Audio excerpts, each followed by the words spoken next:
Bien, buenas noches con todos. Bueno, darles la más cordial bienvenida a todos ustedes, agradecer al Colegio de Enfermeras eh, de la región Ancash Costa por la transmisión.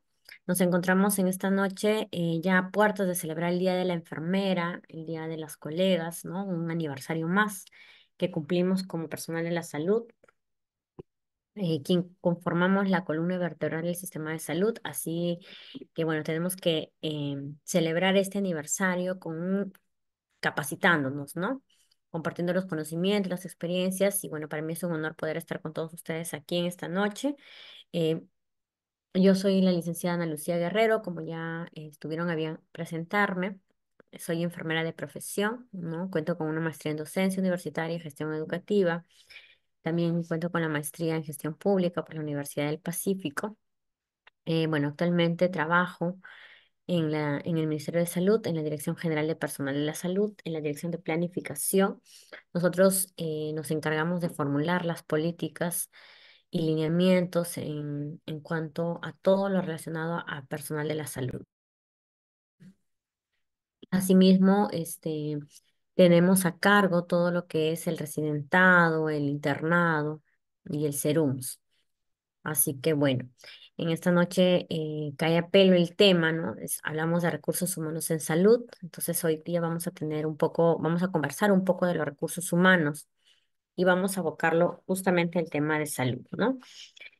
Bueno, además, les comento, yo soy la presidenta alterna del Comité Central SERUMS, así que ahora nos encontramos justamente con todo el tema, pues, del examen, ¿no? La nueva convocatoria, esperando que nuevos profesionales puedan ingresar, se puedan incorporar al sistema de salud a través del SERUMS, ¿no? Donde van a ir a atender a las comunidades más alejadas, más rurales. Entonces es importante reunir las competencias que nuestras comunidades, nuestras poblaciones requieren, ¿no? Entonces, en ese entendido, voy a compartirles mi pantalla, ¿sí? Vamos a hablar un poco. La clase anterior, con ustedes ya es el módulo 2. La clase anterior hablábamos del modelo de financiamiento en salud, ¿no? ¿Cómo es que se da este modelo? Por cierto, el día de hoy salió publicado el Marco Macroeconómico Multianual 2025-2028, así que ya lo pueden descargar, ya está publicado, justo lo estaba revisando. Tenemos buenas proyecciones económicas, ¿no? Entonces, hablábamos un poco y lo voy a ir resumiendo, ¿sí? Acerca de cómo se financia el sector salud, ¿no? Cómo es que está financiado, de dónde salen los recursos, etcétera, etcétera. Y como el tema es un poco, bueno, es amplio en realidad, es amplio, vamos a tratar hoy netamente de los recursos humanos, ¿no? En la clase anterior vimos, a ver, ahí permítame compartirle, vimos acerca del financiamiento de la salud. Hablábamos también del modelo de organización y financiamiento del sistema de salud. Hablamos de presupuesto público, de gestión de proyectos de inversión pública en salud, ¿no? Y bueno, hablábamos también de lo que señala la OPS, la OMS en relación al financiamiento de salud, ¿no? Y es que nosotros como Estado estamos en la obligación de poder financiar y darle a la población ese acceso a los servicios de salud necesarios, ¿no? Que deben de ser eficaces, eficientes, de calidad. Y también veíamos algunos conceptos como, por ejemplo, que se relacionan obviamente al tema de financiamiento del sector salud. Ahí revisábamos el tema de aseguramiento en salud, ¿no? Del aseguramiento universal en salud. También hablamos de la capacidad resolutiva de los establecimientos de salud y decíamos que es importante que un establecimiento de salud categorizado para tal o cual categoría tiene que tener una respuesta o una capacidad resolutiva en lo que respecta, ¿no? A en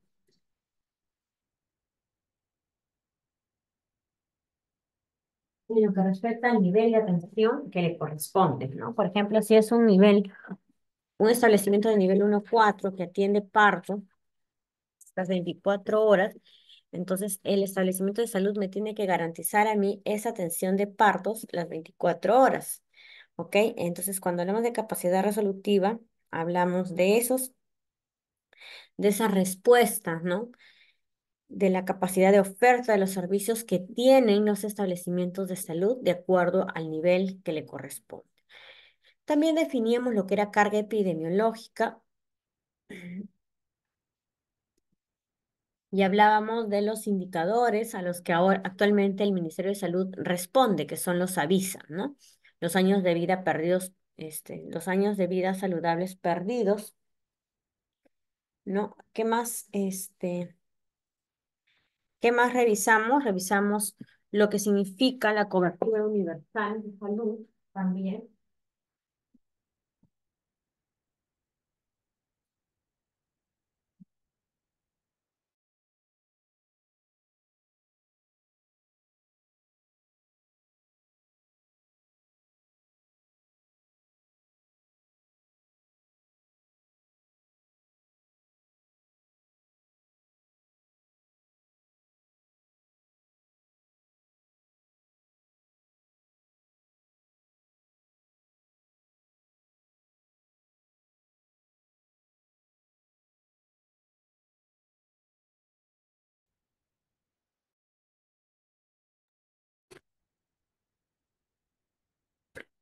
Bueno, Voy a poner- Bueno, entonces, a ver, mi página.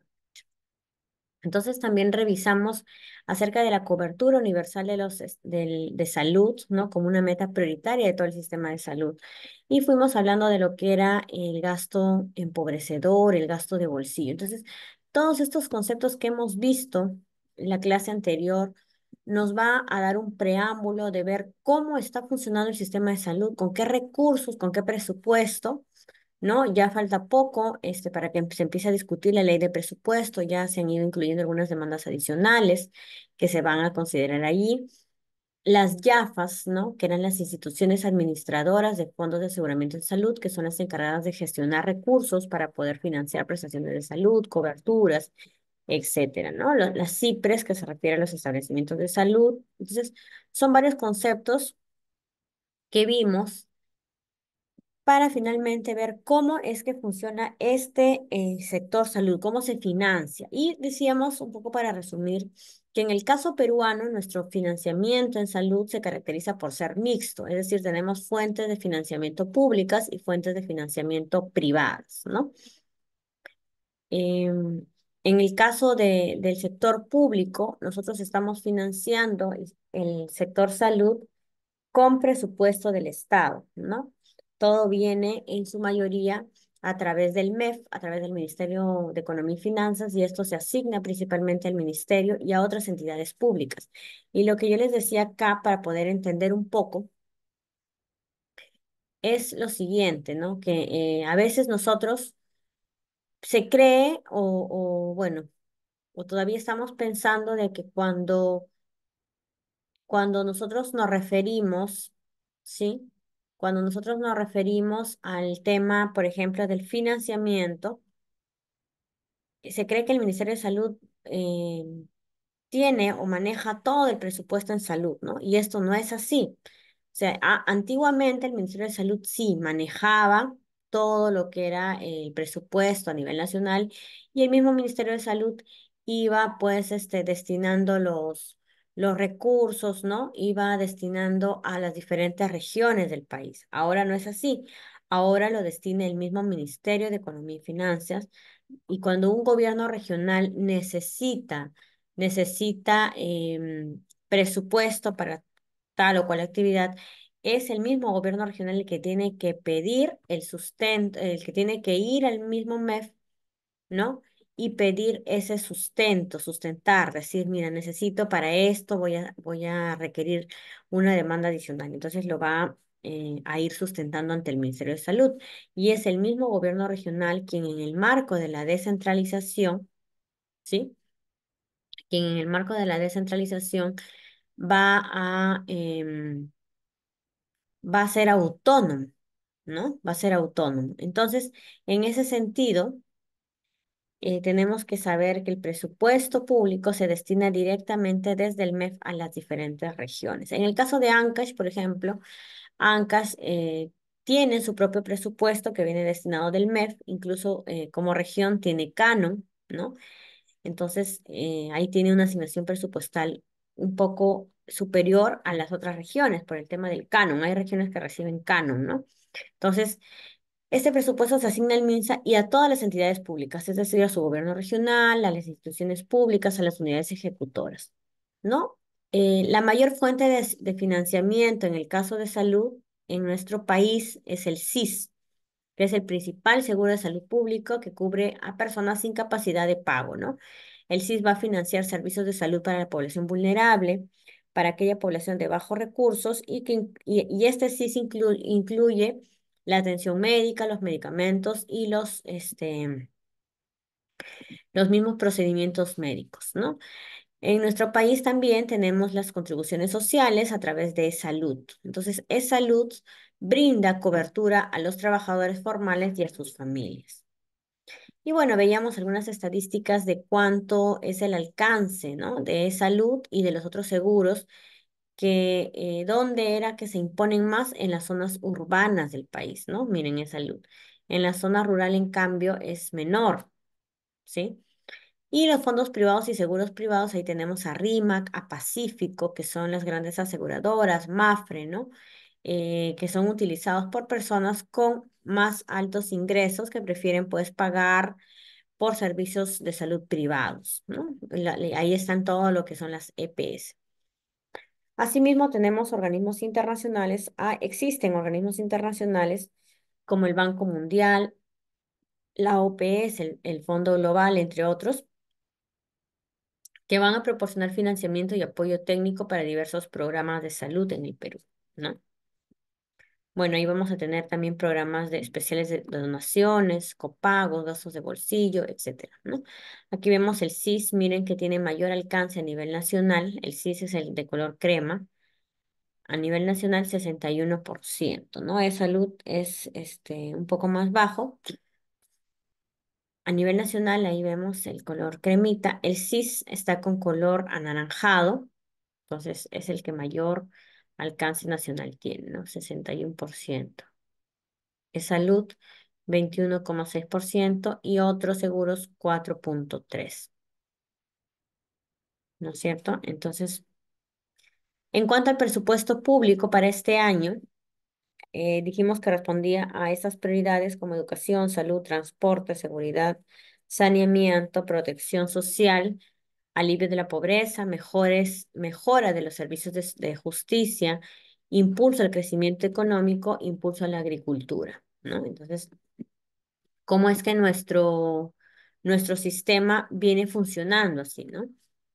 Muy bien. Luego vamos a hablamos también del presupuesto, de lo que era el PIA, ¿no? ¿Qué cosa es el PIA? A ver, jóvenes, ¿qué cosa será el PIA? ¿Alguien sabe qué es el PIA? Si lo pueden colocar en el chat. A ver, voy a leer los chats. ¿Qué cosa será el PIA? ¿Se acuerdan que lo expliqué también? ¿Qué cosa era el PIA?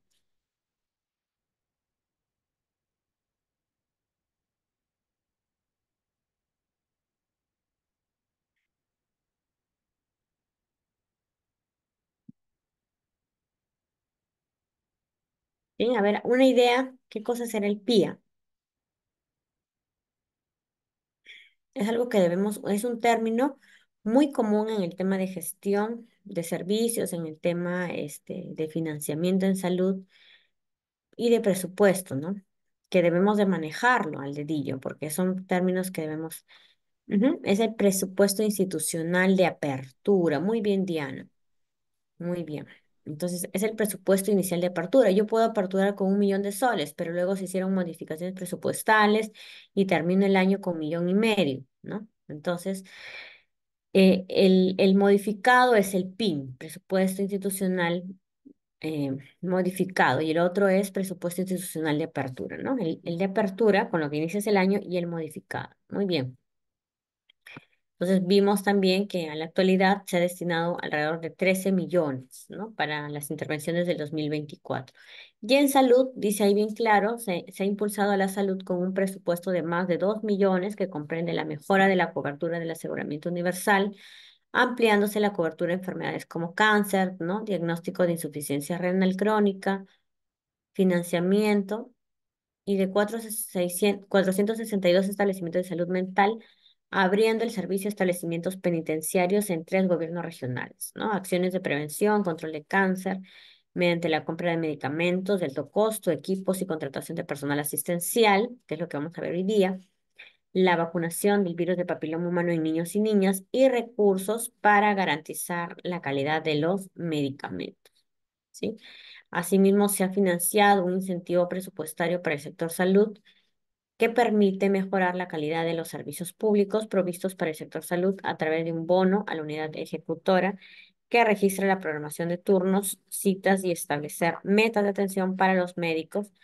Y con esto se busca lograr en menos tiempo de espera al ciudadano, ¿no? Entonces se han buscado incentivos para mejorar la calidad de los servicios públicos provistos para el sector salud.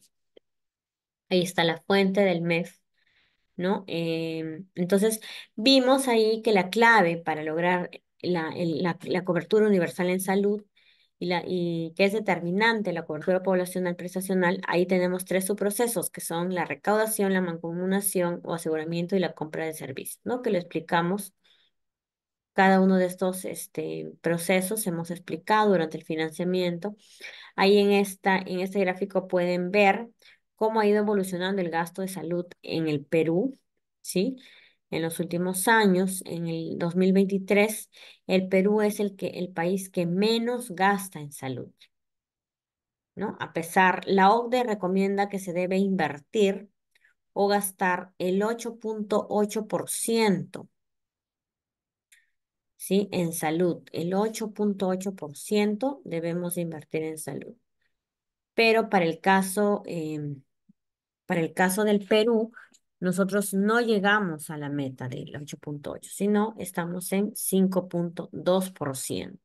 Eso quiere decir que todavía no llegamos a invertir en salud conforme la OCDE solicita. Por eso es que nosotros estamos siendo observados todavía. Tenemos muchas observaciones que la OCDE nos ha hecho con la finalidad de poder levantarlas y poder subsanarlas para poder ingresar en algún momento a la OCDE, ¿no? Y todavía no. Ahí estamos. Colombia y Perú estamos en la cola para poder ingresar, pero todavía tenemos que levantar observaciones. Otra observación que nos hizo la OCDE fue en el tema de recursos humanos, ¿no? Y bien, entonces, miren, para hacerlo un poquito más gráfico, aquí tenemos a la OCDE, ¿ok? ¿Qué recomienda la OCDE? ¿Cuánto recomienda? 8,8%. El Perú está en el último lugar con 5,2 en la región. Ojo, estamos hablando de Estamos hablando de un gasto en salud en América Latina del año 2023, ¿sí? Entonces todavía nos hace falta trabajar en el tema, ¿no? Nos hace falta todavía trabajar.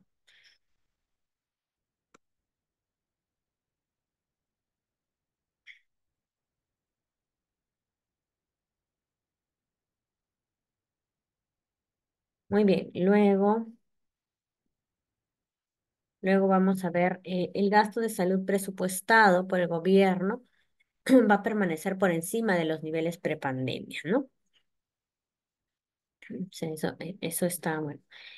Y además el Perú posee una gran proporción de su población que está afiliada a algún tipo de seguro. Y ahí vamos a ver, tenemos el 85%, casi 86% afiliado en la zona urbana, ¿sí? Y el 91,2% que está afiliado a un tipo de seguro en la zona rural. Entonces, eso es algo bueno porque de alguna manera esta población está cubierta ante alguna eventualidad referente a salud, ¿sí?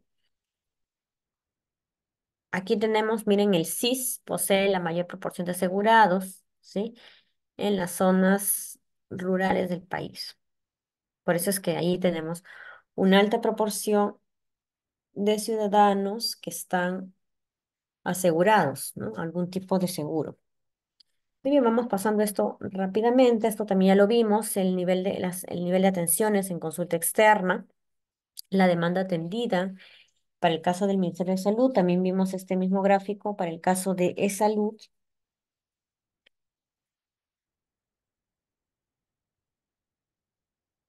Muy bien, luego vamos a ver bueno, las estadísticas que hemos tenido a partir después de la pandemia, ¿no? En el Seguro Social y los asegurados a EPS, ¿no? Que también veíamos, según la SBS, algunas estadísticas en cuanto a las EPS y revisamos las entidades prestadoras de salud, ¿ok?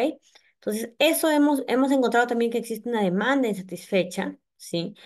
Las personas a nivel nacional recurren a farmacias o a boticas como el principal establecimiento de consulta, imagínense. O sea, ellos prefieren ir, antes que ir al seguro, ¿sí? Antes que ir al seguro, prefieren ir a la farmacia a consultar qué podrían tomar. Imagínense ustedes, ¿no? Imagínense. Entonces, como si el boticario fuera el médico que lo ha revisado y que le va a dar un tratamiento, ¿no? Es una demanda insatisfecha. Bueno, el gasto de bolsillo también vimos, miren, en Chile el gasto de bolsillo es del 2%, en Perú es del 1%, ¿no? En América Latina es del 1,7%. Entonces, aquí nos quedamos. Vamos a ir revisando en los recursos humanos en salud. Pero antes vamos a hacer una pausa acá, ¿ya? Y vamos a hablar, voy a dejar de compartir estas diapositivas, lo vamos a ver al final. Vamos a hablar acerca de los recursos humanos. Para poder hablar de los recursos humanos en salud, vamos a abordar el tema netamente de los recursos humanos en salud. Vamos a hablar un poco acerca de, a grandes rasgos, ¿no? ¿Qué cosas?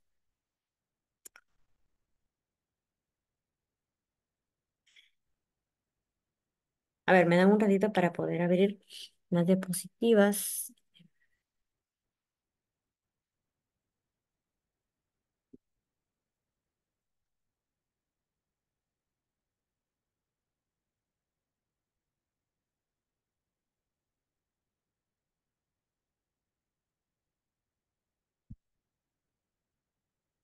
Ya, ahí está, ahora sí les voy a compartir, ¿ya?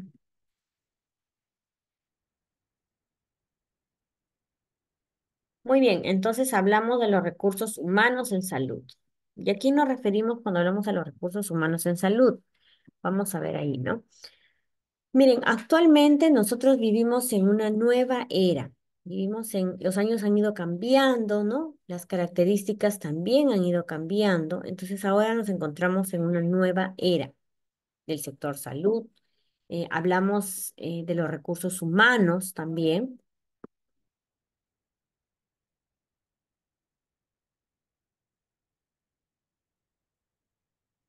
Muy bien. Entonces, por ahí decían que PIA era el presupuesto institucional anual. No, no es el presupuesto institucional anual. Acuérdense, es el presupuesto institucional de apertura, ¿sí? De apertura. Ujú, muy bien. Entonces vamos viendo qué, qué años estamos atravesando actualmente. Vivimos en una nueva era, ¿sí?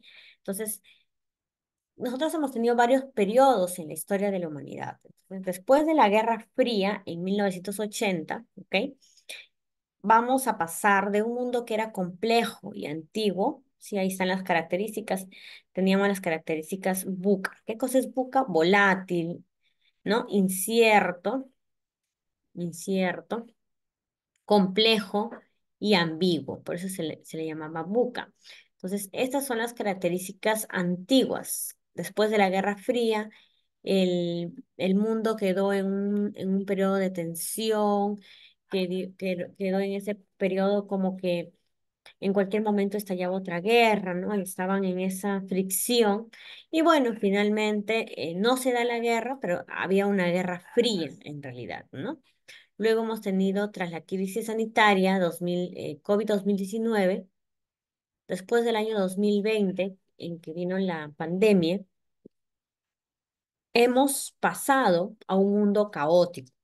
O sea, el mundo era complejo, era ambiguo. Ahora vamos a tener un mundo caótico. Después de la pandemia, estas características que eran conocidas como el buca, ¿no? De la volatilidad, inciertos, etcétera, ahora adquiere la característica de Bani. ¿Y qué cosa significa Bani? ¿No? Ahí decimos, significa un mundo frágil. ¿Cuáles son las características de los seres humanos ahora, no? Son frágiles, son ansiosos, vivimos apurados. Digo, vivimos porque todos estamos implicados, ¿no? En las características de este mundo actual en el que vivimos. Entonces, vamos a decir que es un mundo frágil, ansioso, no lineal, no es lineal porque estamos siempre cambiando. Aquí vamos a ver un video muy interesante para que entendamos un poco el tema de los recursos humanos. Eh, es un mundo no lineal, incomprensible.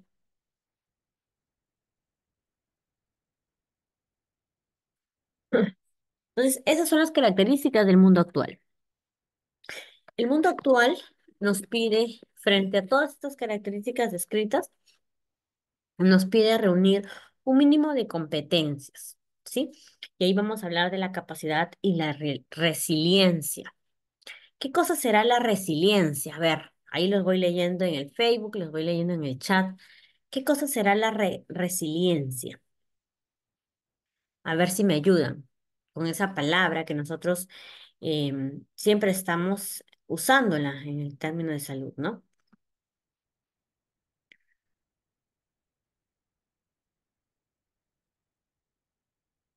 A ver si me ayudan. Resiliencia, ¿qué significará resiliencia, colegas?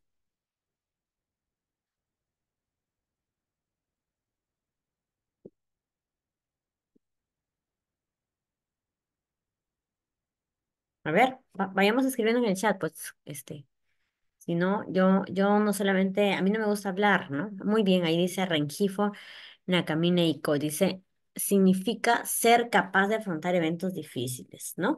Muy bien, Eiko. Significa no solamente ser capaz de afrontar, sino ser capaz de salir adelante pese a las circunstancias contrarias que has tenido. Pese a ello, eres capaz de salir adelante, ¿no? De repente tú estuviste, no sé, vivías en un sitio donde había mucha delincuencia, mucha prostitución, pero no por ello fuiste maleante o con conductas delictivas, ¿no? Sino que al contrario, pudiste sobresalir en medio de esas dificultades, ¿sí? En medio de esas dificultades. Entonces, el mundo actual exige ser resilientes, tener capacidad y resiliencia. Además, nos exige ser empáticos. ¿Cuántos de nosotros hemos estudiado enfermería y dentro de la carrera, ¿no? ¿Cuántos de nosotros las primeras veces de repente nos hemos enfrentado a situaciones que no teníamos mapeadas, que nunca pensamos, ¿no? Y esto nos hace ser empáticos. Entonces, en todo momento, colegas, tenemos que ser empáticos. Esta es una característica, una cualidad que se ha ido perdiendo dentro de las carreras, no solamente de enfermería, sino hablo en general, de las carreras de salud. Hoy día veía un video, ¿no? De la necesidad de ser empáticos con los pacientes, con las familias, con las comunidades, la necesidad de ponernos en los zapatos del otro. Ese es ser empáticos. La empatía es poder colocarte en el lugar de otros, ¿no? Asimismo, la confianza, esa es otra de las características que se necesita en el mundo actual. Actualmente nadie confía así nomás, todos andamos desconfiados, ¿no? Se nos acerca alguien y pensamos que nos va a quitar el celular, estamos a la defensiva, preocupados siempre, desconfiados, ¿no? Entonces, la confianza es una característica necesaria para el mundo actual. Tú tienes que ser esos colegas que generen empatía, que generen confianza en las personas. ¿no? ¿Cuándo es una persona confiada, ¿no? Una persona que genera, perdón, confianza. Te cuentan algo y vas y lo cuentas a todo el mundo en el hospital, entonces ya no eres confiable, ¿ok?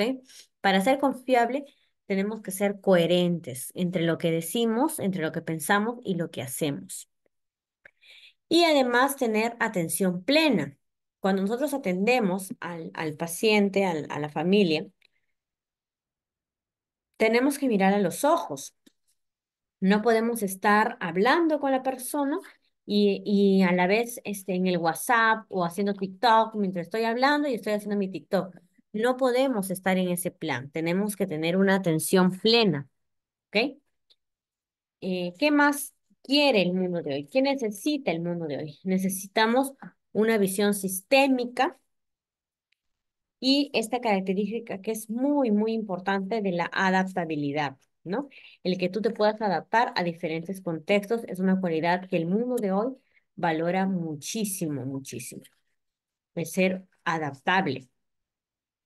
Y también vamos a pedir a requerir de la transparencia, la intuición y el trabajo colaborativo. La transparencia en todo momento, la coherencia, ¿no? Entre el ser y el hacer. Tú dices, tú dices, pero haces otra cosa. Entonces tenemos que decir y actuar conforme nosotros decimos que creemos, ¿sí? Ser transparente en todo momento. Aún así, no, nadie te esté mirando. Aún así, nadie te esté mirando, hacer las cosas correcto. Ese es ser transparente, ser coherente, ser correcto, ser íntegro. ¿Ok? Luego hablamos de la intuición. Una persona intuitiva es aquella que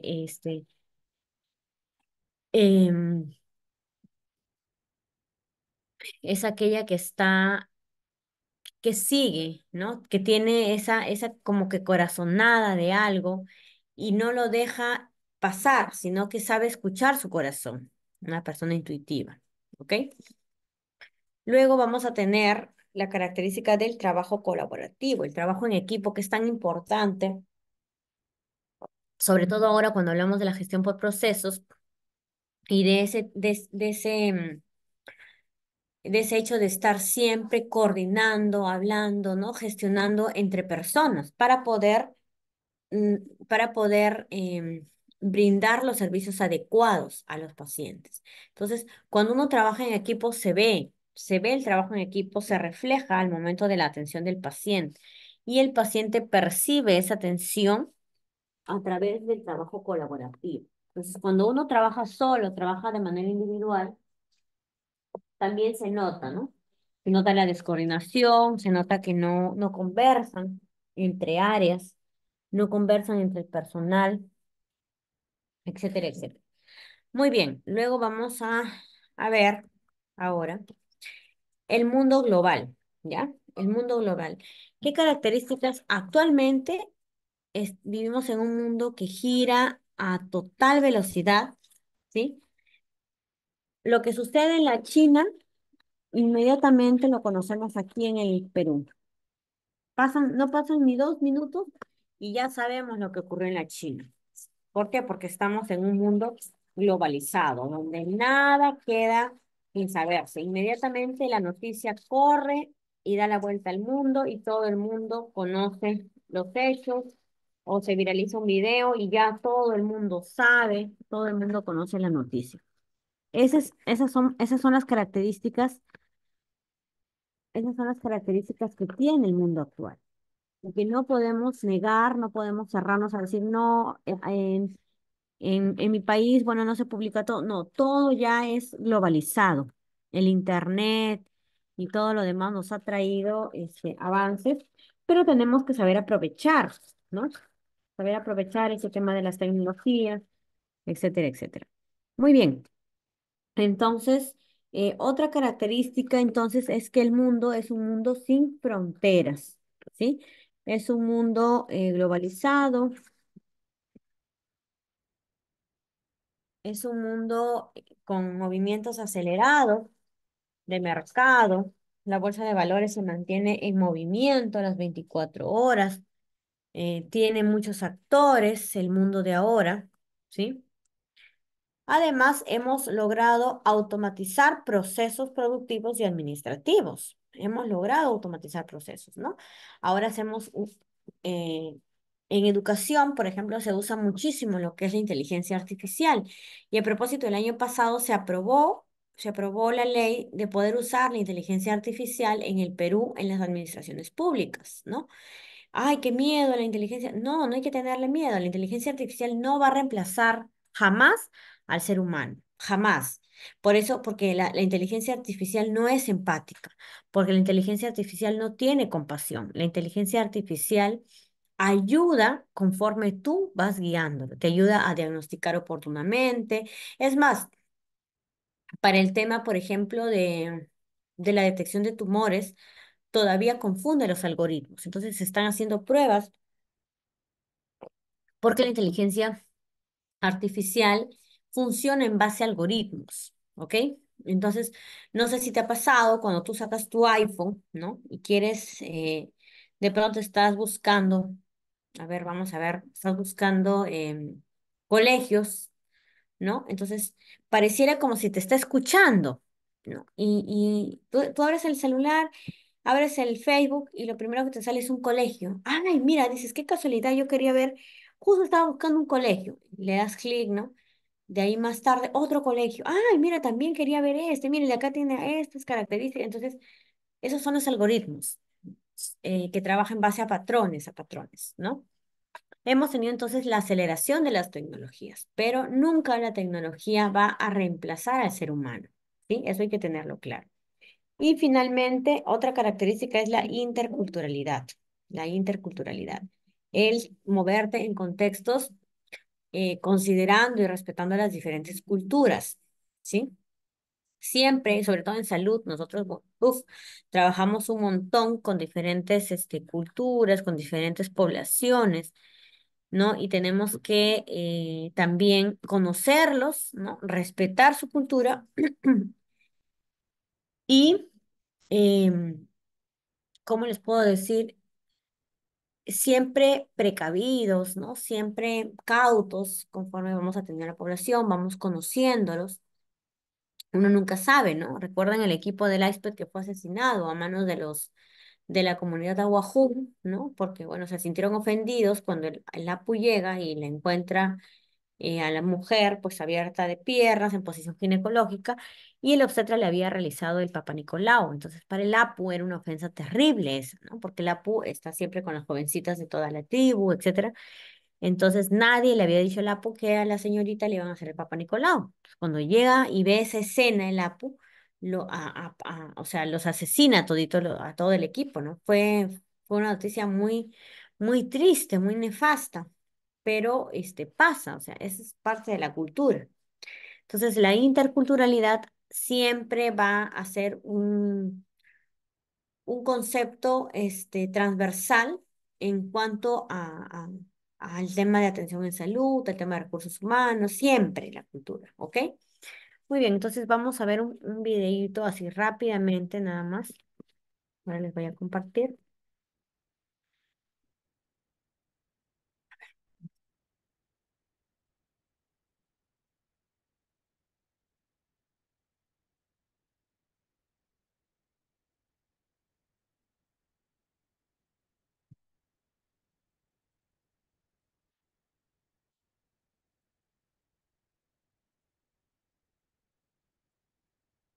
Ya, ahorita voy a compartir, ¿ok?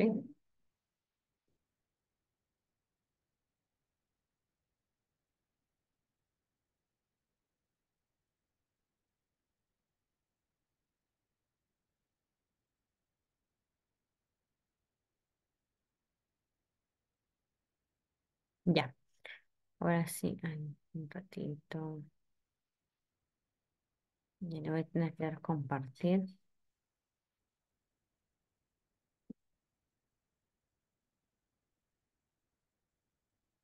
Muy bien, entonces vamos a escuchar atentamente. Ah, pero un ratito, no le compartí el audio. Generaciones del hombre en relación a la tecnología y al trabajo. ¿A qué generación perteneces? Un ratito, Muchos hablan de esta generación. vamos a ver un tema que se relaciona mucho con los recursos humanos, ¿sí? Le voy a compartir el sonido. Ahí está.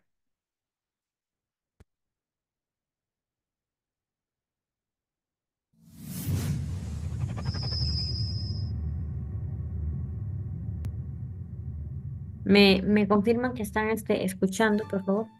Generaciones del hombre en relación a la tecnología y al trabajo. ¿A qué generación perteneces? Muchos hablan de estas generaciones en relación a la tecnología y al trabajo, y es increíble pensar cómo el ser humano se adapta al entorno y a la velocidad de la evolución tecnológica según el contexto sociohistórico y cultural que ha nacido. Estudios sociológicos y filosóficos han encontrado patrones similares que distinguen cada generación. Son categorías relativas que varían de autor en autor y todavía siguen en análisis, pero los datos que arrojan dichos estudios son muy útiles a tener en cuenta a la hora de predecir el comportamiento que tendrán ciertos grupos humanos ante variables tales como el trabajo, la tecnología, el aprendizaje, etc. Antes de continuar, definamos generación. Es un término aplicable para denominar al conjunto de personas que por haber nacido en fechas próximas y recibido educación e influencias culturales y sociales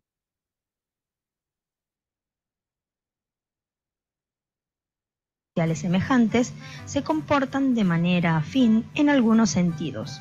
Según el lugar del planeta que estemos analizando, claramente hay excepciones. Pueden haber variaciones en las fechas, pero no en las características generales de las generaciones. La primera generación es la perdida, nacidos entre 1883 y 1900.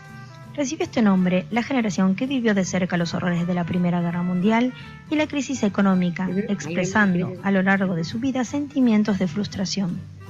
El término fue acuñado por Gertrude Stein, íntima amiga de Hemingway, al que le dijo en una conversación: "Somos la generación perdida", y al escritor le gustó y la popularizó.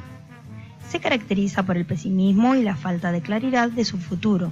Creyeron en la inutilidad de la guerra y sintieron la crueldad de la misma, viviendo con toda su intensidad la crisis económica de 1929, el liberalismo, el radicalismo, el jazz y el charleston. Pertenecen a esta generación un grupo de importantes escritores norteamericanos que vivieron en Europa, especialmente en París, entre el fin de la Primera Guerra Mundial en 1918 y la Gran Depresión en 1929. Los principales autores fueron John Dos Passos, Ernest Hemingway, Sherwood Anderson, Francis Scott Fitzgerald y William Faulkner, entre otros, y también Mussolini, Hitler, Alfonso XIII, Miró y Cela. El común denominador de estos es que participaron de un modo u otro en la Primera Guerra Mundial.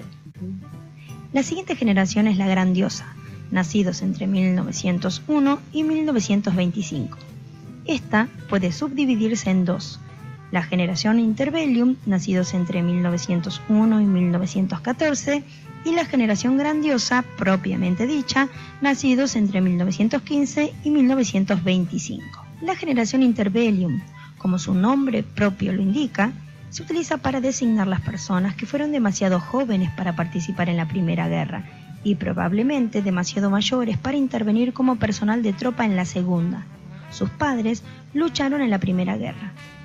Tras el final de la guerra de 1914, la recuperación de algunas economías hizo que estos jóvenes empezaran a vivir los felices y desenfadados años 20, para entrar después en un periodo de recesión económica. Esta generación podría tener nietos pertenecientes a la generación X e Y. La generación grandiosa. Son hijos también de los que lucharon en la Primera Guerra Mundial. Es la generación que vivió en su infancia los años dorados de la década de los felices 20 y en su juventud combatió en la Segunda Guerra Mundial. Es una generación en la que los hombres trabajaron duramente por conseguir su bienestar familiar. Se caracterizaron por ser tranquilos y pacientes en general, formales, uniformes, cooperativos, ganadores, poniendo el interés público sobre el interés personal, conformistas, respetuosos e individualistas, anteponiendo el deber al placer, aprendiendo a ganarse la vida con esfuerzo propio y con compromiso, sintiendo satisfacción por su trabajo, especialmente por tenerlo en época de crisis y por el deber cumplido, pensando en que todo tiempo pasado fue mejor. El término fue acuñado por Tom Brokaw, quien escribió un libro con ese nombre. A ella pertenecieron personas como John Fitzgerald Kennedy, Charles Chaplin, Oscar Schindler, Fangio, Neruda, Teresa de Calcuta, Cousteau. Crearon y dieron poder a cómics como Superman, provocando sueños heroicos en los más jóvenes. Generación silenciosa, nacidos entre 1926 y 1945. Es la generación que vivió los momentos más duros de la historia moderna. Durante su infancia, se encontraron en medio de la Gran Depresión de los años 30, después sufrieron los efectos de la Segunda Guerra Mundial y por último, las derivadas del auge de los gobiernos fascistas. El nombre, originariamente, como casi en todas las denominaciones generacionales, se aplicó a las personas nacidas en los países anglosajones, especialmente en Estados Unidos, aunque también se aplicó a quienes nacieron en Europa Occidental y Australia.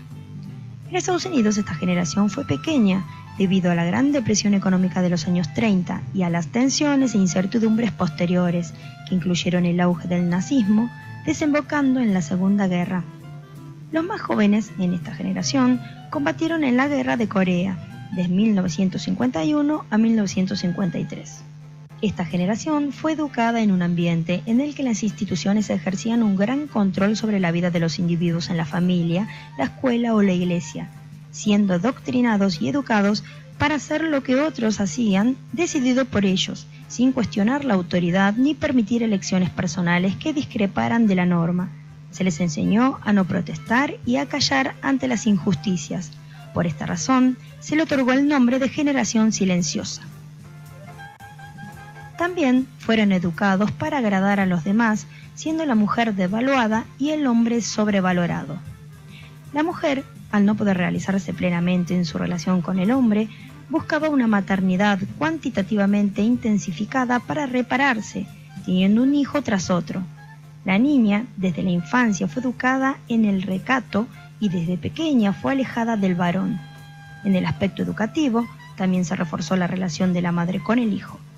La mujer aceptaba pasivamente el papel en el que se vedaba su sexualidad y se le premiaba la procreación. A esta generación pertenecen algunos líderes de la lucha por los derechos civiles como Martin Luther King, Malcolm X, Robert F. Kennedy y escritores y artistas como Clint Eastwood, Bob Dylan, Gloria Steinem, Ray Charles, Jimi Hendrix o los Beatles. Conociendo las características de cada una de las generaciones existentes en nuestra era, podemos entender mejor actitudes, aptitudes, según el contexto sociohistórico y cultural que ha nacido. Segunda parte. Generación Baby Boomers, nacidos entre 1946 y 1965. A esta generación pertenecen los que nacieron durante el Baby Boom, la explosión demográfica que ocurrió en algunos países y especialmente en los anglosajones, después de la Segunda Guerra Mundial. Estados Unidos, Canadá, Reino Unido y Australia, entre otros, que experimentaron un impresionante aumento de sus tasas de natalidad. Los boomers con frecuencia han tenido más dificultades que otras generaciones anteriores para gestionar su tiempo y dinero, posiblemente porque sus padres viven más tiempo y deben cuidarlos, y sus hijos permanecen con ellos más tiempo porque buscan una mejor educación, antes de pensar a tener trabajo y hogar propio. Y ellos mismos, en muchos casos, han tenido sus hijos más tarde de los que lo tuvieron a ellos. Es la generación sándwich, término acuñado en la década de 1980, de los que deben cuidar de los padres ancianos y sus hijos al mismo tiempo. Nacieron analógicos, habiendo vivido el nacimiento de la televisión, de válvulas de vacío, claro, y el cambio de blanco y negro a color. El teléfono fijo con operadora, la lavadora eléctrica, el fax, los móviles de 1,5 kilos, los ligeros, computadoras e internet. Le gusta ver, escuchar, leer las noticias a través de la TV, hoy Smart TV, o periódico impreso y también leer novelas e historias. Les gusta ejercer el papel de padre de familias y estar en casa más que en la calle, disfrutando uno con los suyos, viviendo los problemas de padres e hijos. No suelen realizar compras locas, aunque tienen la capacidad económica para darse algunos lujos, siendo lentos en la toma de decisiones. Se preocupan bastante por la salud y se interesan por el mundo digital, aunque no están demasiado habituados a su uso. Los acontecimientos mundiales más importantes en los últimos 50 años que han afectado a los baby boomers han sido los siguientes: el asesinato de John Fitzgerald Kennedy en noviembre de 1963, de su hermano Robert en junio de 1968 y de Martin Luther King en abril del mismo año. La llegada a la Luna el 20 de julio de 1969, la guerra de Vietnam, el éxito de los Beatles, la libertad sexual, los movimientos por los derechos civiles, los movimientos ecologistas, feministas, las protestas contra la guerra y la ingesta de sustancias tóxicas recreativas, el Watergate, la Guerra Fría, la Guerra de los 6 días árabe-israelí de 1967 y la crisis del petróleo. Los baby boomers han sido y son experimentadores, individualistas no muy optimistas, desconfiados de los gobiernos y de los políticos en general, con cierta dosis de cinismo, buscadores de la libertad, preocupados por las causas sociales, generadores de movimientos por las causas feministas, de los homosexuales, de los discapacitados y de las libertades individuales y por los derechos civiles. Las mujeres dieron un cambio a su estatus anterior, reivindicando su libertad de todo tipo y relegando a un rincón su posición casi exclusiva de madres. Los baby boomers actualmente conforman la mayor parte de los dirigentes de las clases política, cultural, industrial, académica y artística que lideran al mundo. Generación X, nacidos entre 1966 y 1984. Fueron testigos de grandes cambios como la caída de grandes paradigmas, la caída del muro de Berlín, la implosión del comunismo, la explosión del Challenger, los despidos masivos de los 80, las privatizaciones de los 90, entre otras cosas. Es la generación que vio la aparición y difusión del SIDA, con las consecuencias de cambio de comportamiento que lo mismo trajo aparejado con respecto a las generaciones anteriores. Es la generación que comienza a ver que no van a hacer largas carreras dentro de empresas y comienzan a buscar un balance entre su vida personal y laboral.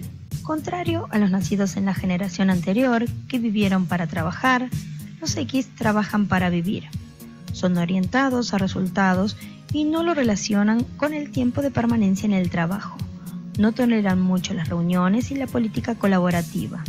En general, buscan una relación informal, transparente y directa con la autoridad. Han crecido más solos y, por otro lado, no creen que el matrimonio es para siempre. Por eso, la posibilidad del divorcio está latente en ellos. También se les denomina la generación MTV por la enorme influencia que ese canal de TV ejerció en su adolescencia. Esta generación es la gran impulsora de la tecnología y los responsables del boom tecnológico que sucedió a los aparatos análogos. Para ellos, el ocio significa salir y disfrutar del aire libre, practicar deportes y jugar en la calle. Fueron los últimos en usar el pelo largo y fueron testigos presenciales del surgimiento de Internet. Una parte de esta generación todavía guarda añoranza por las tecnologías anticuadas como el LP, el videocassette y el Walkman. Fueron los primeros usuarios del chat, nacieron en una época de cambios y no necesitan de Internet para disfrutar de la vida. Conociendo las características de cada una de las generaciones existentes en nuestra era, podemos entender el entorno y a la velocidad de la evolución, una extensión de la vida real. 5 y 1990 perteneces. Muchos hablan de estas generaciones en relación a la tecnología y al trabajo. Y es increíble pensar cómo el ser humano se adapta al entorno y a la velocidad de la evolución tecnológica según el contexto sociohistórico y cultural que ha nacido.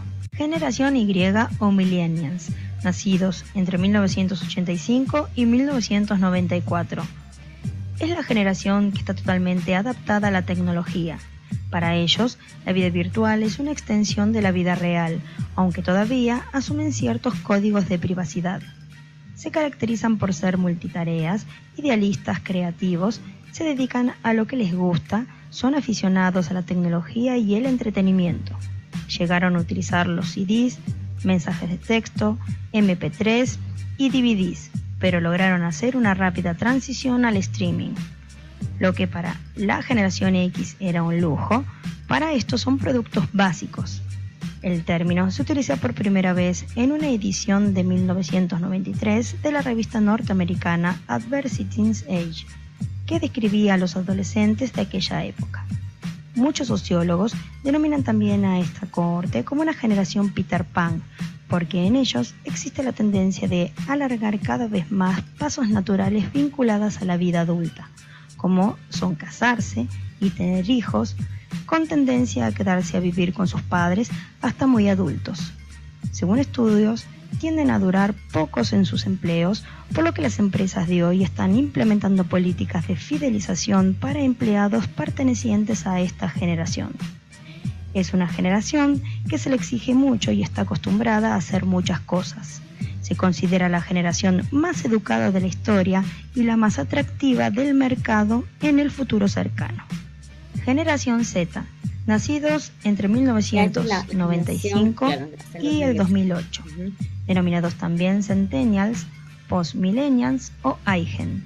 Son verdaderos nativos digitales porque nacieron de lleno en la era de Internet. Son autodidactas y creativos, altamente individualistas.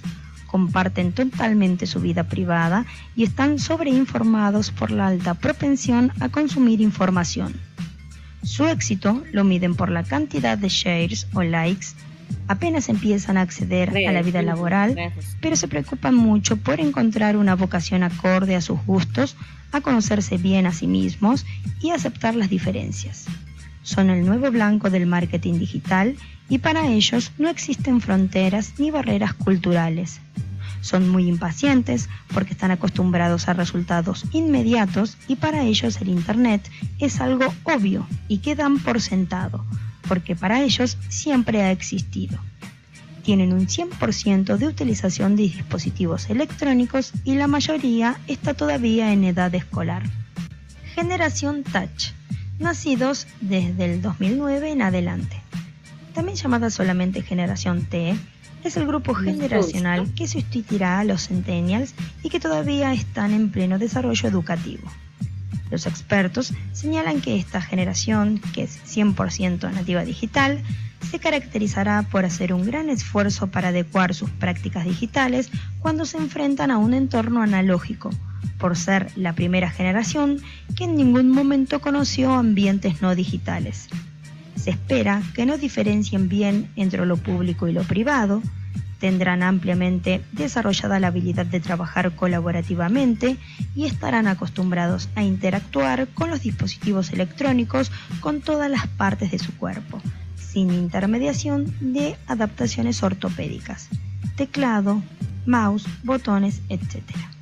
Conociendo las características de cada una de las generaciones existentes en nuestra era, podemos entender mejor actitudes, aptitudes, comportamientos, sus virtudes y limitaciones. ¿Y vos, a cuál generación perteneces? Muy bien, vamos a ir adelantando esta última parte. Millones de personas. ¿Qué los hace diferentes? Están creciendo con las voces de Siri y Alexa y el asistente Niels, generación Z. Y ahora la generación Alfa, también conocida como I-generación. Vaya, sí que nos gusta clasificar a las personas, ¿eh? Nacidos entre 2010 y 2025, pronto serán una multitud de 2.000 millones de personas. ¿Qué los hace diferentes? Están creciendo con las voces de Siri y Alexa, y el asistente de Google los ayuda en casa. Muchos nacieron el mismo año en que el iPad e Instagram. El 90% de los niños de la iGen aprenden a usar una tableta a los 2 años, y muchos de ellos reciben su primer dispositivo personal a los 3 o 4. Las configuraciones personalizadas lo son todo para los alfas. Están acostumbrados a que los algoritmos les creen listas de reproducciones de caricaturas y les elijan la música a partir de las preferencias personales. La iGen lee las noticias que encuentra en sus muros digitales y espera que el mundo esté ajustado a sus necesidades e intereses. Esta generación crea nuevos tipos de contenido, abren juguetes y juegan videojuegos para toda la red y agregan sus voces sobre sus juegos favoritos. Los alfas filman sus propias ideas, bromas, transmisiones y escenas humorísticas. Y todos esos videos reciben 3 veces más vistas de lo que un creador de contenido adulto. ¿Acaso no conoces Baby Shark? Los alfas consumen toneladas de información a diario. Para lidiar con esto, sus cerebros deben filtrarla. Solo necesitan unos cuantos segundos para decidir si vale la pena prestarle atención a ese contenido. Tienen grandes habilidades de pensamiento crítico y no pierden tiempo en cosas poco importantes. El límite entre el mundo real y el digital es muy difuso para ellos. Ven sus perfiles como una extensión de la realidad. 1 de cada 8 niños crea videos sobre su día a día. Están acostumbrados a compartir su vida no solo con sus amigos y familiares, sino también con toda la red. Y esperan que el mundo sea igual que en la pantalla. La educación en línea les dará a los alfas la mayor parte del conocimiento que necesitarán. Muchos de ellos ni siquiera tendrán que ir a la universidad. Lo más probable es que la inteligencia artificial reemplace muchos trabajos. La nueva generación deberá averiguar qué habilidades seguirán siendo necesarias y desarrollarlas. Buena parte de la iGen serán trabajadores independientes y tendrán más de un empleador. Los padres de los alfas son los millennials. Eso es casi sinónimo de inestabilidad, lo que explica por qué la nueva generación se mueve constantemente. Sus padres cambian de profesión y lidian con problemas económicos. Todo eso vuelve a los alfas más móviles y adaptables a todo tipo de cambios. Sus mejores amigos son sus padres y pasan más tiempo con ellos que otras generaciones. Gracias a su dominio de la tecnología, incluso pueden darles algunos consejos. A menudo comparten intereses, crean canales y juegan juegos online juntos. La crianza también se ha vuelto diferente. Las tradiciones familiares de consumo de entretenimiento son mucho más relevantes ahora. Los alfas vivirán más. Es probable que muchos de ellos celebren su cumpleaños número 100. En primer lugar, tienen el ejemplo de sus padres que intentan comer saludable y entrenar. En segundo lugar, la medicina ya está progresando muchísimo. Y la inteligencia artificial también ayuda. Los niños alfa tienen rastreadores de salud digitales desde el día 1. En el futuro, la inteligencia artificial participará más en este proceso, por lo que los diagnósticos y tratamientos serán más precisos y eficientes. La generación alfa podrá comprar en Internet, viajar en autos que se conducen solos y dejar que las aplicaciones y la inteligencia artificial se encarguen de lo demás. Eso quiere decir que tendrán más tiempo libre que las otras generaciones para hacer lo que más les gusta, como ocuparse de su bienestar mental, obtener nuevas habilidades o desarrollar su creatividad. Hacer tantas cosas a través de Internet les ahorra mucho tiempo, pero también puede dañar otras habilidades. Los alfas están a un solo clic de distancia del resto del mundo, pero tienen menos contacto humano que las generaciones anteriores. Eso explica por qué a veces se les conoce como la generación de cristal o screenagers. Siempre hay una pantalla de cristal entre ellos y el mundo real. La transparencia es esencial para los alfas. Pueden saber fácilmente si alguien está siendo deshonesto en el espacio digital. De hecho, lo aprenden en la escuela. En estos días hay lecciones especiales sobre cómo separar los datos reales de los falsos. Si alguien intenta engañarlos, perderá su confianza. La generación alfa tiene estándares morales altos y se siente muy responsable del futuro de la Tierra. Aprenden desde pequeños a ser cuidadosos con el medio ambiente al observar a sus padres y ver cómo sus personajes favoritos reciclan. El consumo responsable es muy importante para la iGen. También esperan que los demás apoyen esas ideas y las promuevan en sus respectivos canales. Los screenagers también deberían trabajar en su inteligencia emocional. Pronto será lo único en que los humanos superarán a los robots. Esto incluye la habilidad de comprender las emociones de los demás. Algunas empresas, incluyendo las de Elon Musk, ya evalúan la inteligencia emocional de candidatos potenciales a través de los juegos online. Una de las tareas consiste en decir qué emoción siente la persona que aparece en una foto.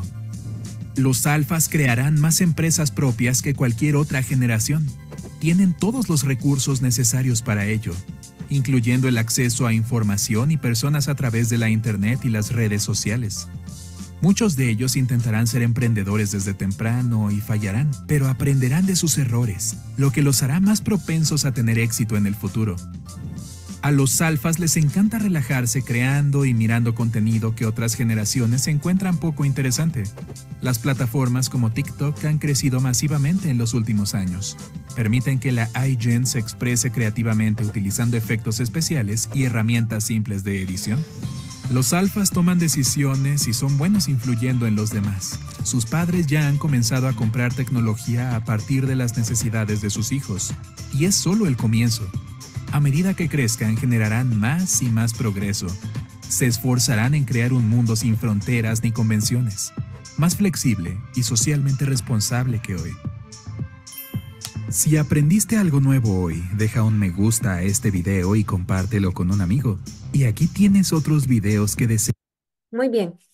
Entonces, a ver, voy a dejar de compartir esto. Muy bien, entonces hemos visto algunas características de las diferentes generaciones, ¿no? Muchos de nosotros vamos a compartir con ellos dentro de los ambientes laborales. Entonces, o de repente, eh, ¿no? De aquí a unos años nos va a tocar a nosotros ser jurados a la hora de seleccionar el personal. De repente vamos a ser vamos a dedicarnos, ¿no? A la administración pública o a la administración de alguna empresa donde tengamos nosotros que gestionar los recursos humanos. Entonces es necesario conocer las diferentes generaciones que tenemos. Entonces, muy bien, a ver, algo así chiquito en el chat, ¿qué opinan del video? ¿En qué generación están? Me van a colocar todos ahí en el chat. ¿En qué generación están? ¿En qué generación se encuentran? Y algo así que quieran comentar del video, ¿ya? A ver, rápidamente.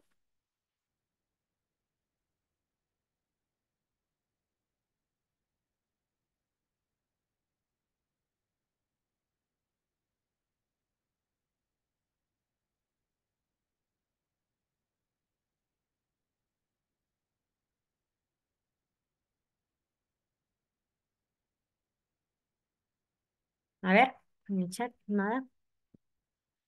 A ver, colegas, van a ir colocando ahí a qué generación pertenece cada uno. A ver, ahí Ángela Rojas, Mariela, Eiko. Vayan colocando ahí a qué generación pertenecen y qué les apareció el video, una opinión así chiquita, ¿ya? Mientras yo bueno, voy a seguir explicando y luego los voy a leer. Entonces, hay nuevas condiciones, ¿sí? Nuevas condiciones socioeconómicas. Tenemos un mundo global competitivo, desmaterializado, con una disminución de la actividad laboral en los sectores primarios. Antes teníamos mucho movimiento en el tema de agricultura, en el tema de ganadería, ahora el movimiento lo tenemos en el tema de servicios, ya no tanto en el tema de actividades primarias y secundarias. La parte industrial también ha disminuido, ¿no? Ahora nos enfocamos más en el tema, ha habido un incremento creciente y diversificación creciente del sector de servicios, tanto los de producción como los sociales, ¿no? Incremento de los trabajadores de la información, del trabajo inteligente también.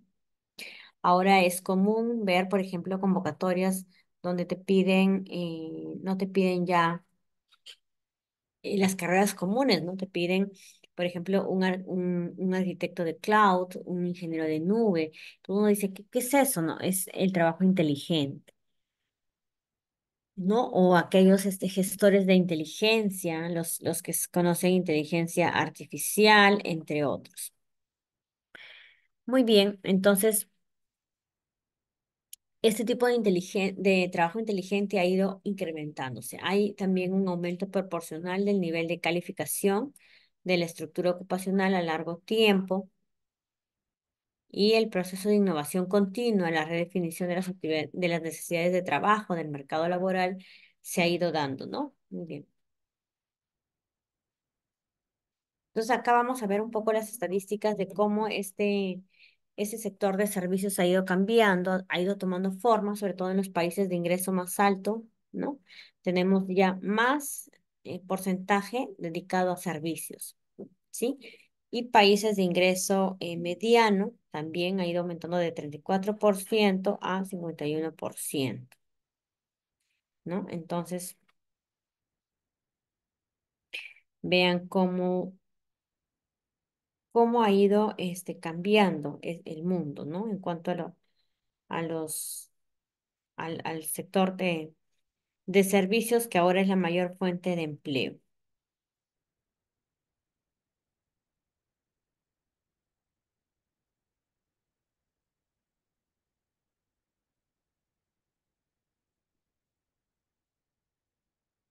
¿Ya? Entonces, bueno, entonces el mundo laboral de hoy busca aquellos trabajadores que tengan multihabilidad. Entonces vas a ser muy competitivo cuando eres o tienes diferentes habilidades, ¿no? Tienes diferentes habilidades las empresas valoran mucho el tema de que seas muy flexible, por ejemplo, que tengas diferentes habilidades en muchas áreas. Entonces, esta es una característica muy valorada por las empresas, ¿no? Las empresas valoran el desarrollo de competencias, el que tú te estés formando continuamente, ¿no? Buscan las competencias, no solo las competencias cognitivas, sino también las procedimentales y sobre todo, buscan habilidades blandas, ¿no? La innovación es otra de las características que se busca en los empleados. Se busca gente que sea proactiva, gente que esté queriendo siempre cambiar el entorno, que se esté adelantando a las oportunidades, que se esté adelantando a los cambios, ¿no? Es gente proactiva.